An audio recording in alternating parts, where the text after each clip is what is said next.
Welcome to Indian astro science. Indian astro science में आप सभी का स्वागत है।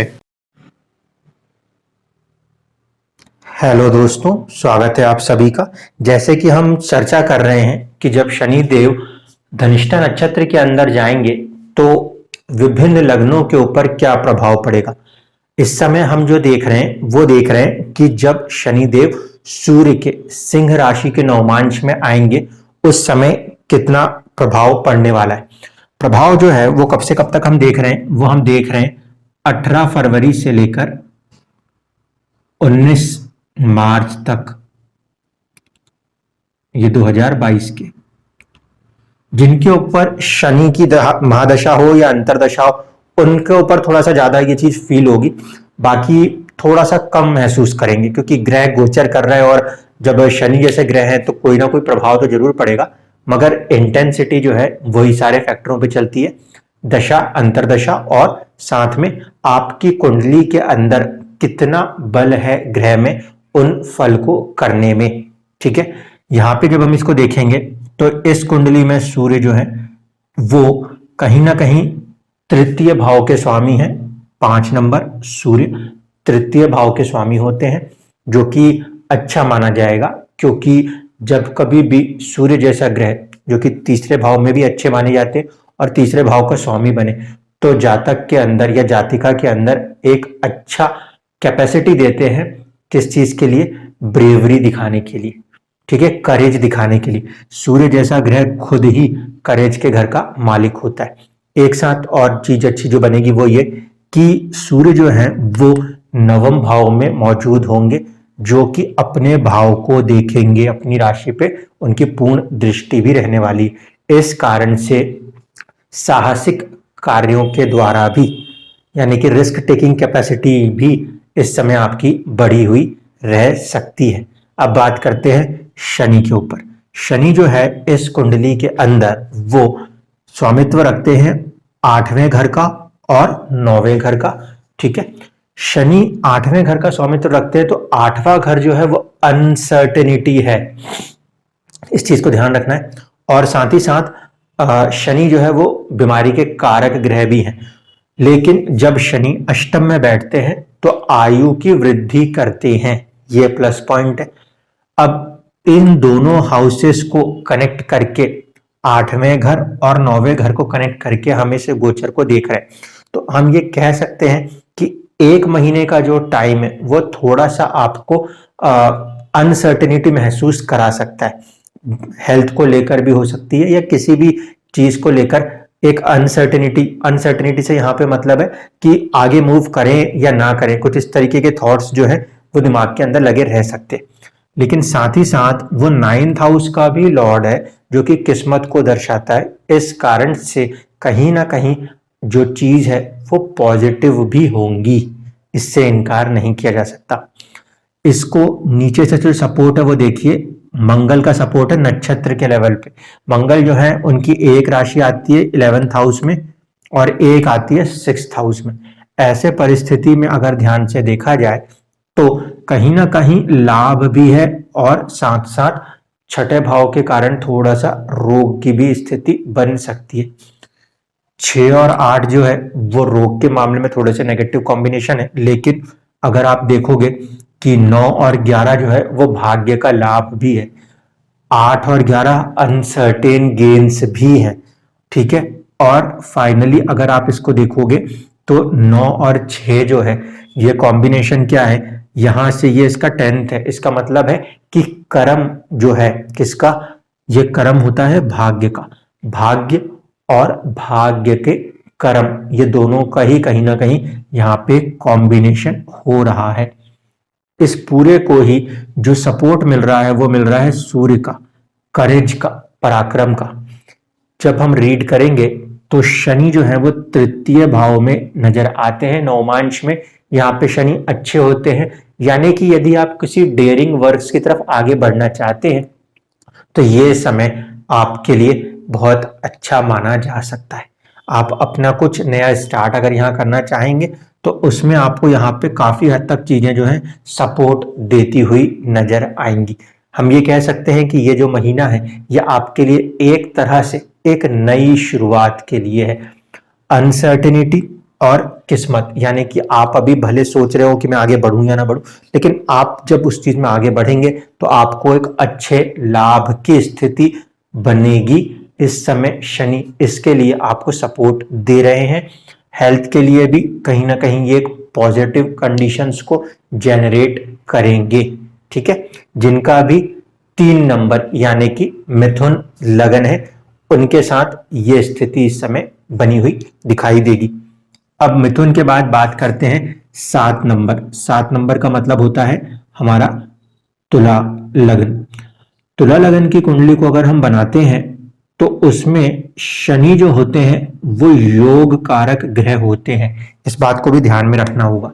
ठीक है, 7 नंबर, 8, 9, 10 और 11 यहां बैठे हुए हैं आपके सूर्य, यहां बैठे हुए हैं आपके शनि और यहां आपके मौजूद है मंगल। इनके लिए जब लिखेंगे तो ये कंडीशनें बदलेंगी। यहाँ पे मंगल है 2nd हाउस के लॉर्ड और इसके साथ साथ आपके 7th हाउस के लॉर्ड 2 और 7, जबकि शनि जो है इसमें वो होते हैं 4th और 5th हाउस के लॉर्ड। और सूर्य जो है इस कुंडली में उनकी राशि कहां पर आती है? उनकी राशि आती है आपके लाभ भाव में, ये होते हैं 11th हाउस के लॉर्ड। ठीक है, तो शनि यहाँ पे एक तो योग कारक, वो सुख भाव में ही बैठे हैं, सुख देना चाहते हैं। साथ ही साथ नीचे जो है वो है 2 और 7, 7 जो है वो पद प्राप्ति भी है और विवाह भी है। तो जिनकी मैरिजेबल एजेस हैं और शायद ये लगन है तो उनके लिए ग्राउंड सपोर्ट बन सकता है। दूसरी चीज जो है वो कॉम्बिनेशन में आखिरकार सबसे नीचे जो आ रहा है वो आ रहा है 11th हाउस। इस कारण से तुला लगन के अंदर जो है वो कहीं ना कहीं शनि एक पॉजिटिव रिजल्ट्स देते हुए नजर आएंगे, क्योंकि यहां पर सारे के सारे जो ग्राउंड्स हैं वो काफी पॉजिटिव ग्राउंड्स में ही नजर आते हैं। 4, 5 ये दोनों अच्छे भाव हैं, 2 और 7 ये भले थोड़े से मार्केश भाव माने जाते हैं, लेकिन कहीं ना कहीं एक धन भाव है और दूसरा सप्तम केंद्र है। इस कारण से ये कॉम्बिनेशंस जो हैं ये काफी सपोर्टिव रहने वाले हैं और इन सभी चीजों में ओवरऑल जो आउटकम है वो लाभ की तरफ होगा। शनि है तो नेचुरली हार्ड एफर्ट्स तो लगेंगे ही लगेंगे, उसमें कोई इनकार नहीं है। मंगल, सूर्य ये तीनों ही क्योंकि क्रूर ग्रह माने जाते हैं नेचर वाइज, इस कारण से कहीं ना कहीं परिश्रम जरूर कराएंगे, लेकिन ओवर जो आउटकम निकल के आएगा इस शनि के गोचर का, किसके लिए? तुला लगन के लिए, लिब्रा लगन के लिए वो पॉजिटिव माना जाएगा, कहीं ना कहीं टुवर्ड्स द गेन्स होगा।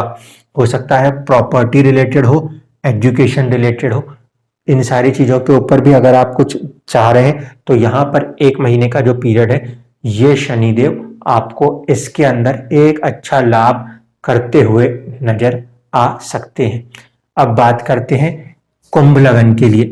कुंभ लगन की स्थिति जो है उसमें थोड़ा सा विचार करना पड़ेगा, क्योंकि कुंभ लगन के अंदर शनि ना सिर्फ की लगन के लॉर्ड हैं बल्कि 12th हाउस के भी लॉर्ड माने जाते हैं।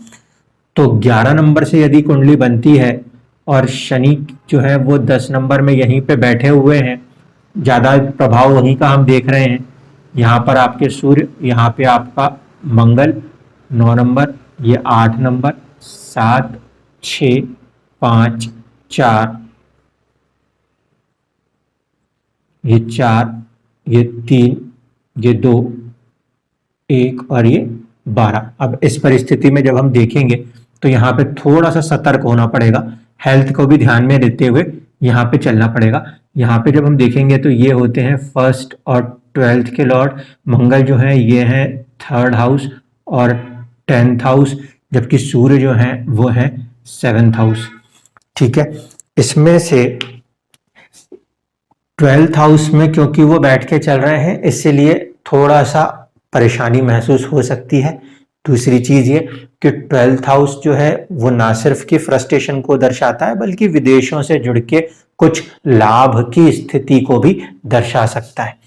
यहां पर पहले भाव का जो कनेक्शन 10th के साथ बन रहा है तो स्टेटस राइज ऊपर से नजर आता है और उसके अंदर सूर्य का सपोर्ट 7th हाउस से आ रहा है, तो लोगों के साथ जुड़ के एक स्टेटस राइज की तरफ आप जा सकते हो, क्योंकि ये पद प्राप्ति का भी भाव माना जाता है। इस कारण से इस समय के कॉम्बिनेशन में आप प्रोफेशन के अंदर कह सकते हैं ठीक ठाक कार्य करेंगे। ठीक ठाक कार्य करने का मेरा यहाँ पे मकसद क्यों है, क्योंकि जो आपका कॉम्बिनेशन बनेगा वो कुछ इस तरीके से फॉर्म हो रहा है कि गोचर का गुरु भी कहीं ना कहीं कनेक्टेड है इस समय लगन के अंदर, जो कि दिशा बली हैं और वो आपके 11th और 2nd हाउस के लॉर्ड हैं। इस कारण से ज्यादा संभावना है कि धन अर्जन की तरफ आपको एक उन्नति का रास्ता नजर आएगा। साथ ही साथ सूर्य का जो फॉर्मेशन है वो जुपिटर के साथ वहां पे रहना है, और जुपिटर जो है वो कहीं ना कहीं जब 1st हाउस में बैठे हो तो दिशा बली होंगे। उसका कनेक्शन किसके साथ है? 7th हाउस के लॉर्ड के साथ है। इस कारण से लाभ भाव और साथ साथ सप्तम, ये दोनों का मिलने का मतलब है किसी तरीके की कोई पद प्राप्ति की तरफ आप बढ़ सकते हैं। शनि जो है उसके अंदर आपको मदद करेंगे। जो थोड़ा सा नेगेटिव फॉर्मेशन है वो ये है कि 12, 3 और 7 ये तीनों जो है ये हेल्थ के लिए थोड़े से टिपिकल हैं। इस कारण से इस 1 महीने की अवधि में आपको बेवजह की थकान को अवॉइड करना चाहिए, ताकि हेल्थ के ऊपर कोई बुरा प्रभाव ना पड़े। क्योंकि प्रोफेशनल लाइफ के अंदर भागदौड़ वो सब अच्छी बात है, लेकिन हेल्थ पे यहाँ पर आपको जरूर अपना एक फोकस बना के 1 महीने तक चलना होगा। तो ये होने वाला है हमारे लिए शनि का जो धनिष्ठा नक्षत्र में गोचर है, किसके लिए? मिथुन। मिथुन के बाद हमने बात की तुला, और तुला के बाद हमने बात करी है कुंभ लगन के जातक जातिकाओं के लिए। धन्यवाद।